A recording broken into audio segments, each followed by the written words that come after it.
के आभूषणों की चोरी हो गई है और आप यहाँ बैठकर आराम से बादाम का हलवा खा रहे हो। तो क्या व्यक्ति अत्यंत दुखी हो तो बादाम का हलवा नहीं खा सकता? खाइए खाइए गुरुजी, क्या पता आपको इन हाथों से बादाम का हलवा खाने का अवसर मिले या ना मिले। कैसी मूर्खतापूर्वक बातें कर रहे हो? तात्पर्य क्या है तुम्हारा? गुरुजी, हम ना आपको प्रायश्चित करवाने हेतु यहाँ पर उपस्थित हुए हैं। आपने जिन हाथों से माँ के आभूषणों को उठाया था, उन्हीं हाथों से माँ के आभूषणों की चोरी हो गई है गुरुजी। ये तो सत्य है, इसके लिए हमारा हृदय बहुत दुखी है। इसीलिए गुरुजी, हम आपके शरीर से आपके हाथ अलग करने के लिए उपस्थित हुए हैं। हमारे हाथ काटने की बात कर रहे हो? तुम्हारा इतना दुस्साहस है? तुम्हारे मुख से ऐसे शब्द निकले कैसे? देखो गुरुजी, आपको प्रायश्चित तो करना होगा, अपने हाथों से वंचित भी होना पड़ेगा, अवश्य होना पड़ेगा। परंतु सोचिए गुरुजी, आपको कितना कितना मान सम्मान मिलेगा। स्वामी, ये क्या? आप जैसे महापुरुष ये हाथ लेकर क्या करेंगे? ये अपवित्र हैं, आप पर शोभा नहीं देते, काट कर फेंक दीजिए इन्हें। निकालिए हाथ गुरुजी। अरे हटो! ये कैसी विडंबना है गुरुजी? वहाँ पर हमारे महाराज माँ के पवित्र आभूषणों की चोरी होने पर अपने स्वयं के प्राण त्यागने तक तो तत्पर है, और आप कैसे राजगुरु हैं जो अपने हाथ कटवा कर प्रायश्चित तक नहीं कर सकते? हाँ स्वामी, आप प्रायश्चित कर समस्त संसार के सामने एक बिना हाथ का राजपुरोहित होने का जीता जागता उदाहरण बनिए। हाथ कटवा लीजिए गुरुजी। कटवाइए हाथ। नहीं कटवाएंगे।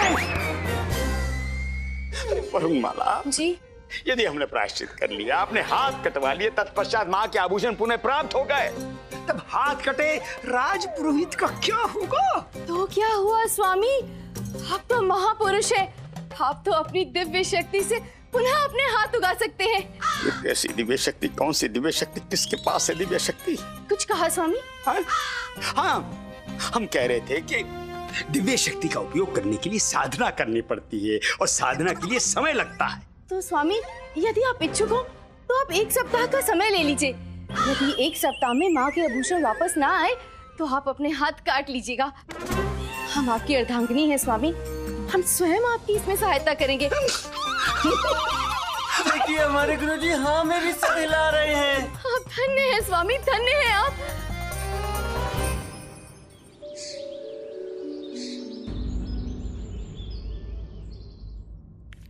लामा, मेरी सफलता की प्रार्थना कर।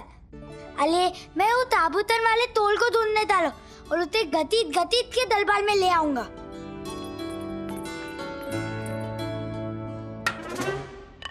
क्या मुंह छुपा के बैठा है? माँ के गहने चोरी हो गए, महाराज दुख में राज्य छोड़कर जा रहे हैं, और तू यहाँ बैठकर बांसुरी बजा रहा है। इस दिन के लिए जन्म दिया था मैंने तुझे।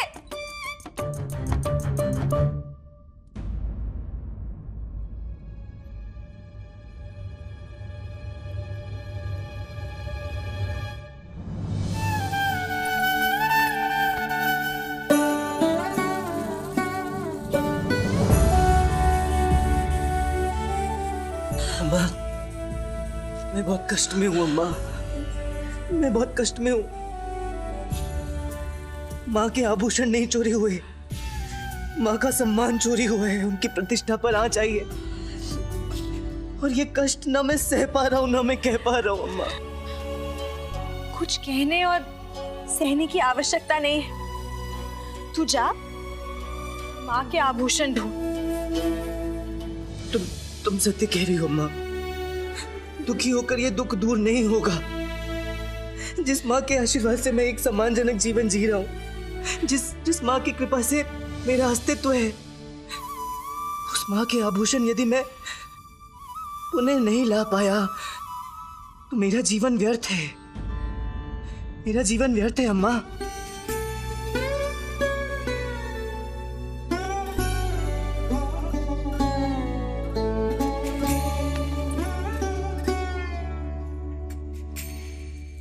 मैं सौगंध लेता हूँ अम्मा, जब तक मां के आभूषण पुनः प्राप्त नहीं कर लेता मैं घर वापस नहीं आऊंगा।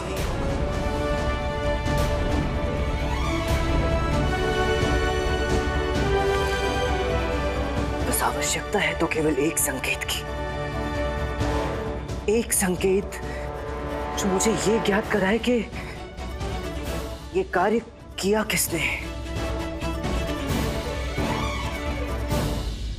महाराज, समस्त गुप्तचरों और अय्यारों से एक समाचार प्राप्त हुआ। जैसा कि पंडित रामकृष्ण ने कहा, सोमैया अपने एक साथी के साथ राज्य की सीमा पार कर चुका है। उसके घोड़े पर कुछ बंधा हुआ था महाराज। अर्थात पंडित रामकृष्ण का यह अनुमान सत्य है कि सोमैया ने ही मां के आभूषण चोरी किए और उसे सीमा के पार ले गया और वहां से लुप्त हो गया। तो पंडित रामकृष्ण, आपका अनुमान सत्य निकला। महाराज, हम ईश्वर से प्रार्थना करते हैं कि पंडित रामकृष्ण का दूसरा अनुमान भी सत्य हो, कि आभूषण चोरी करने वाला स्वयं अपना परिचय दे। ऐसा ही होगा मंत्रीवर, और हमें ज्ञात हो जाएगा कि वो व्यक्ति कौन है। बस हमें थोड़ी प्रतीक्षा और करनी होगी महाराज।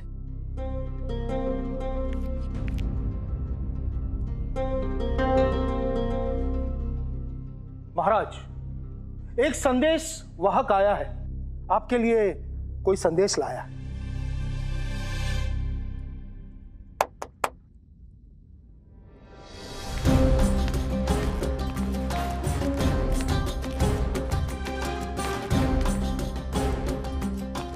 महाराज की जय हो। महाराज, मैं धनंजय मुदलियार के आदेश से आपकी सेवा में उपस्थित हुआ हूं। एक अत्यंत ही शुभ अवसर है आज। हम धनंजय, जिसके सामने बड़ी बड़ी सेनाएं अपना शीश झुकाती हैं, वह जिसका राजाओं से लेकर सुल्तान बाबर तक सम्मान करते हैं, उसके सामने आज तक सिर्फ एक राजा नतमस्तक नहीं हुआ, आप कृष्णदेवराय। किंतु आज आपको भी हमारे सम्मान में झुकना होगा। आपके राज्य का गौरव और आपके सम्मान के प्रतीक काली मां के श्रृंगार के आभूषण अब हमारे अधीन हैं। अब आपका सम्मान सिर्फ एक शर्त पे वापस किया जा सकता है कि आप अपने घुटने टेक कर अपने घुटनों के दम पर चलकर हमारे दरबार में पेश हो और हमसे क्षमा मांगे।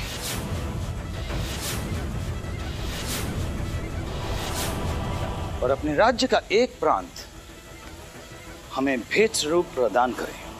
इसके पश्चात आप हमारे साथ शतरंज की एक बाजी खेलें, तभी हम आपको वो आभूषण लौटाएंगे। इतनी दूर से भी हमें आपके चेहरे का भाव स्पष्ट नजर आ रहा है। इतना गुस्सा, पर इससे आपका कोई लाभ नहीं। क्या करेंगे आप? युद्ध करेंगे? पर आपका निर्णय उचित नहीं होगा, क्योंकि हम सारे राजाओं और सुल्तानों को खरीद सकते हैं, क्योंकि पैसा बोलता है तो बड़े बड़ों का सिंहासन डोलता है। हम चुन चुन के आपके शत्रुओं को खरीद लेंगे और उन्हें एकत्रित करके आपके ऊपर आक्रमण करेंगे, और अगर आवश्यकता पड़ी तो मुगल सल्तनत के बादशाह बाबर तक भी पहुंच सकते हैं। और चारों दिशाओं से जब आपके ऊपर आक्रमण होगा तो आपकी पराजय और मृत्यु निश्चित है।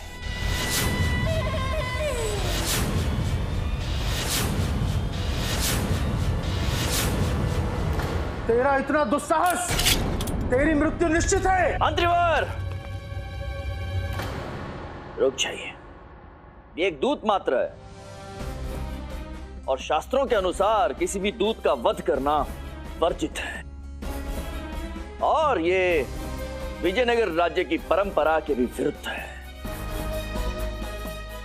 आवेश में आकर हम अपना नियंत्रण खो बैठे, क्षमा प्रार्थी हैं महाराज। तो दूत महोदय, आपके श्रीमान धनंजय मुदलियार ने जब हमसे शत्रुता कर ही ली है तो शत्रुता हमें सहर्ष स्वीकार है, परंतु हम इस शत्रुता का कारण जानना चाहते हैं। धनंजय सेठ के पास अपार संपत्ति है और वो इतना शक्तिशाली है कि सभी लोग उसके समक्ष नतमस्तक होते हैं, परंतु आप आज तक उसके समक्ष कभी झुके नहीं। अर्थात महाराज, आपको स्मरण होगा 2 वर्ष पूर्व हम एक औजारों के मेले में भ्रमण हेतु गए थे। वहां पर यह धनंजय मुदलियार आपसे भेंट करने भी आया था। वो आपसे कोई सौदा करना चाहता था, परंतु आपने उसमें कोई रुचि प्रकट नहीं की। धनंजय को शतरंज खेलने का बहुत चाव है। रात्रि के पड़ाव में उसने आपको शतरंज खेलने के लिए आमंत्रित भी किया, परंतु स्मरण है हमें, परंतु हमने वो बाजी खेली नहीं थी। सत्य वचन महाराज, आपको पुनः विजयनगर लौटना था क्योंकि यहाँ पर एक समस्या उत्पन्न हो गई थी जिसका समाधान आप ही कर सकते थे महाराज। सत्य है महाराज, क्योंकि आपने उसका प्रस्ताव ठुकरा दिया, वो आहत हो गया। बस इतनी सी बात के लिए वो हमसे शत्रुता करना चाहते हैं, हमें झुकाना चाहते हैं। इतनी सी बात के लिए उन्होंने मां के आभूषण चुराने जैसा घृणित कार्य किया। जी हाँ महाराज, वो बहुत ही अहंकारी हो गया है। हम यहां उपस्थित सभी सभासदों से पूछना चाहते हैं, आपका क्या विचार है? जो व्यक्ति हमें नीचा दिखाना चाहता है, हमारे राज्य का एक भूभाग हमसे मांग रहा है, क्या परामर्श है आप सभी का? ऐसे व्यक्ति के साथ कैसा बर्ताव करना चाहिए हमें? युद्ध युद्ध युद्ध युद्ध युद्ध युद्ध युद्ध युद्ध युद्ध युद्ध युद्ध युद्ध। हमें क्या करना चाहिए ऐसे व्यक्ति के साथ जिसने हमारे राज्य के सम्मान की, मां के सम्मान को ठेस पहुंचाने की धृष्टता की है, हमारा उपहास कर रहा है? ऐसे व्यक्ति के साथ हमें क्या करना चाहिए? युद्ध युद्ध युद्ध युद्ध युद्ध। जो स्वयं अपराध करके हमें दोषी कहने की नीचता कर रहा है, ऐसे व्यक्ति के साथ क्या करना चाहिए हमें? युद्ध युद्ध युद्ध युद्ध युद्ध युद्ध युद्ध युद्ध युद्ध युद्ध युद्ध युद्ध। सुना आपने? हमारी प्रजा और हम क्या चाहते हैं। अब जाइए, जाकर कह दीजिए अपने धनंजय मुदलियार को कि हम आ रहे हैं और आकर उन्हें ऐसा दंड देंगे कि उनकी आने वाली पुश्तें याद रखेंगी।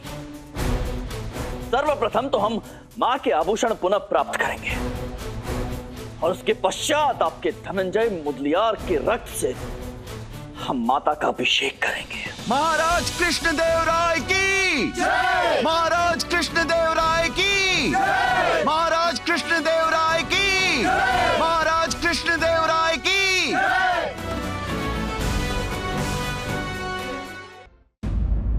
जब गीदड़ की मौत आती है ना, तो वो शहर की तरफ दौड़ता है।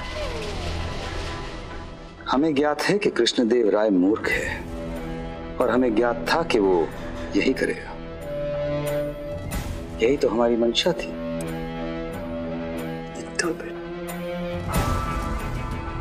मुंशी जी, एक संदेश भेजिए सारे राजाओं और सुल्तानों को, और हर संदेश के साथ शगुन के तौर पे 10,000 सोने की मुद्राएं, और उन सब से कहिए कि कृष्णदेव राय के साथ युद्ध करने के लिए तैयार रहें। क्या कहते हैं प्रभु? मुगल बादशाह बाबर को भी संदेश भेजे? आपका तो पैसा बोलता है। उसकी आवश्यकता नहीं पड़ेगी, और यदि पड़ी तो हम स्वयं उन्हें लेने जाएंगे, चाहे उसके लिए हमें कितनी भी कीमत क्यों न देनी पड़े। वैसे उसकी नौबत नहीं आएगी, क्योंकि उससे पहले ही हम विजयनगर पर कब्जा कर चुके होंगे। प्रभु, इसे कहते हैं चिद भी मेरी और पट भी मेरी।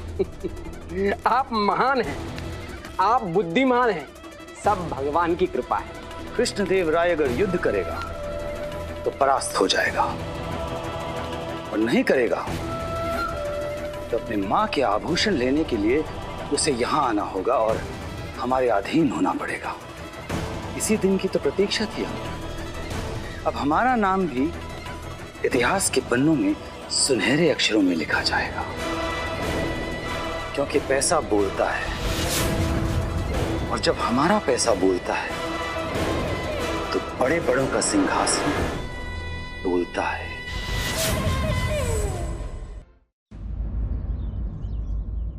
सारे लोग इतने उत्तेजित और आवेश में हैं कि कोई इस बात पर विचार नहीं कर रहा है कि यदि युद्ध हुआ तो उसका क्या परिणाम होगा। मैं भी इतने समय से आपको यही कहने का प्रयास कर रहा हूं मंत्रीवर कि युद्ध किसी भी समस्या का अंतिम हल नहीं हो सकता। युद्ध का परिणाम तो सदैव से अहितकर ही होता आया है, और किसी के अहंकार और प्रतिशोध से होने वाले युद्ध के कारण हजारों निरपराध लोगों का अहित ही होगा। संपत्ति का नाश होगा और न जाने कितनी जानें चली जाएंगी।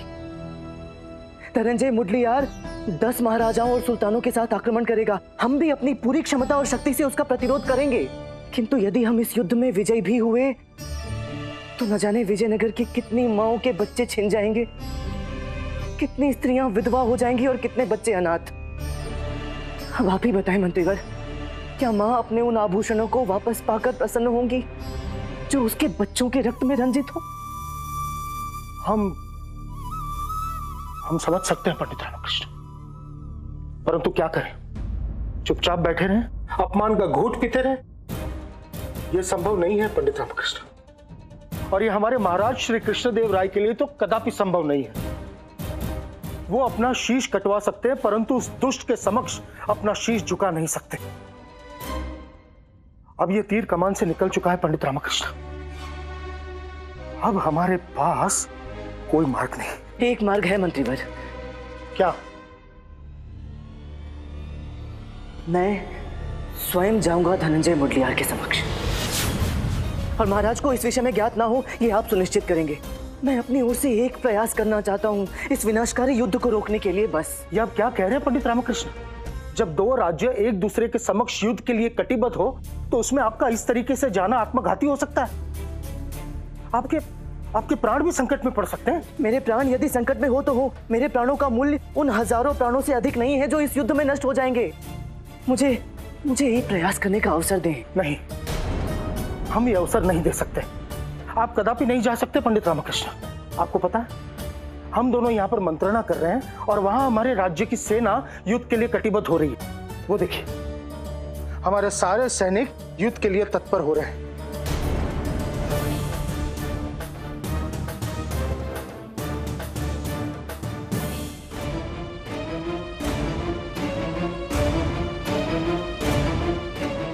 अब ये मामला आपके बस के बाहर है पंडित रामकृष्ण।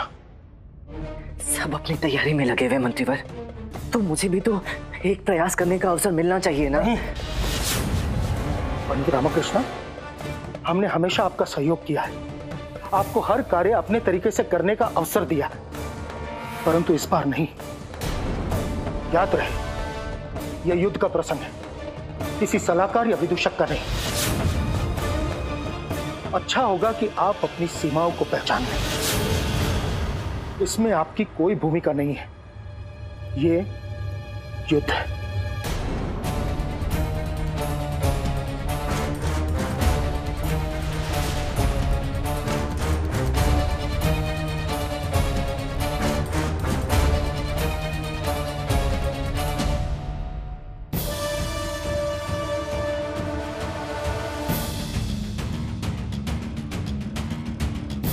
हे माँ काली, तुमने मुझे जो बुद्धिमता का वरदान दिया था उसकी सबसे अधिक आवश्यकता मुझे इस बार है। शक्ति दो माँ, शक्ति दो। For more updates, subscribe to our channel, click the show links and enjoy watching the videos.